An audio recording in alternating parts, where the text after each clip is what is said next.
Patrick Reevell joins us now from Odessa to talk more about the prisoner swap and the new developments with Ukrainian grain exports. Patrick, you covered Trevor Reed's case for years. What do you make of Sergei Lavrov's request for clarity from Blinken now about this prisoner swap? Does that mean a trade is imminent here? Hi, Kira. Honestly, I think Russian Foreign Minister Lavrov's reaction in general has been deliberately unenthusiastic.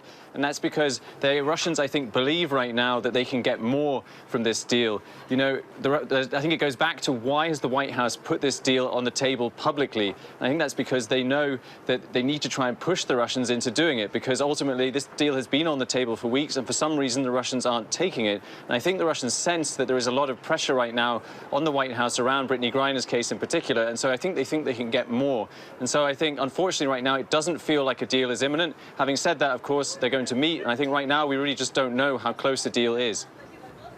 So how urgent, then, do you think this deal is for Griner and Whelan at this point? Just knowing what you know and also looking back at Trevor Reed's experience. Yeah, as you say, you know, I covered that case for a long time, and I covered Paul Whelan's case since he was first arrested back in 2018. You know, I've actually spoken to him from prison. He's kept in a former gulag, and the conditions there are terrible. You know, there's very little heating. The cleanliness is very poor. There's widespread tuberculosis in these prisons, and you know, the situation is also very bad for Brittney Griner inside the detention centers there. It's very difficult for them to go out. You know, obviously, they can barely ever go outside. They're kept inside their cells most of the days, and so I think, you know, it's urgent for them, because every day that this goes on, every day is very, very difficult for them.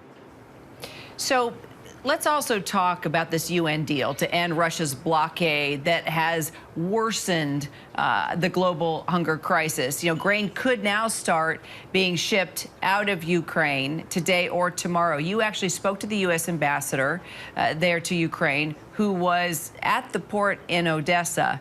What did she tell you about this?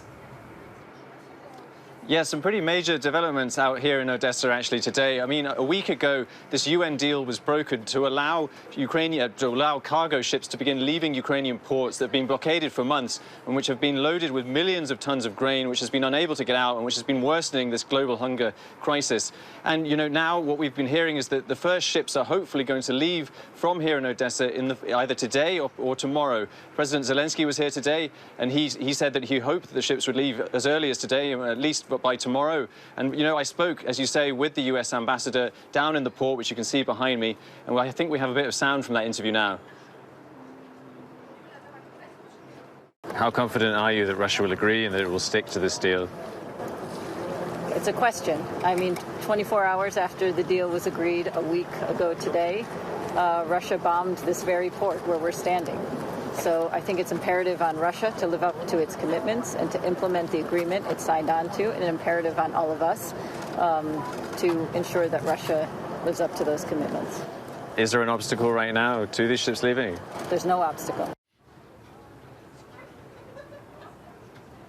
You know, I think that there is still a real fear that there's a real fear that whether this deal will still actually hold, because ultimately a week ago Russia did fire a missile strike into the port behind me, and I think until these ships actually move, there's not going to be certainty that the deal's going to hold. But for now, Ukrainian officials are telling us they do believe, they hope at least, that they will move. And, you know, just in the last little while, we've been seeing even ships on the horizon seeming to we're seeing small warships seeming to try and do drills out there, which I think is a sign of how much security is also out ahead of this movement.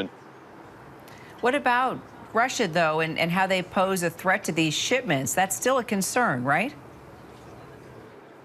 Absolutely. I think very much until these ships actually leave here in Odessa, we won't know for certain that this deal is going to hold because of that missile strike. You know, Ukrainian officials are hopeful that this will go ahead, but they certainly aren't just taking it on trust. I mean, as far as we understand it, though, right now the final routes out of the city are being agreed through the waters behind me, which are heavily mined. And so, you know, as far as we understand it, Russia and Ukraine right now are agreeing on the final routes that will allow these ships to start moving. And so we'll be watching closely whether that happens either today or at least in the next 2 days.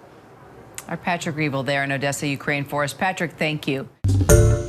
Hi, everyone. George Stephanopoulos here. Thanks for checking out the ABC News YouTube channel. If you'd like to get more videos, show highlights, and watch live event coverage, click on the right over here to subscribe to our channel. And don't forget to download the ABC News app for breaking news alerts. Thanks for watching.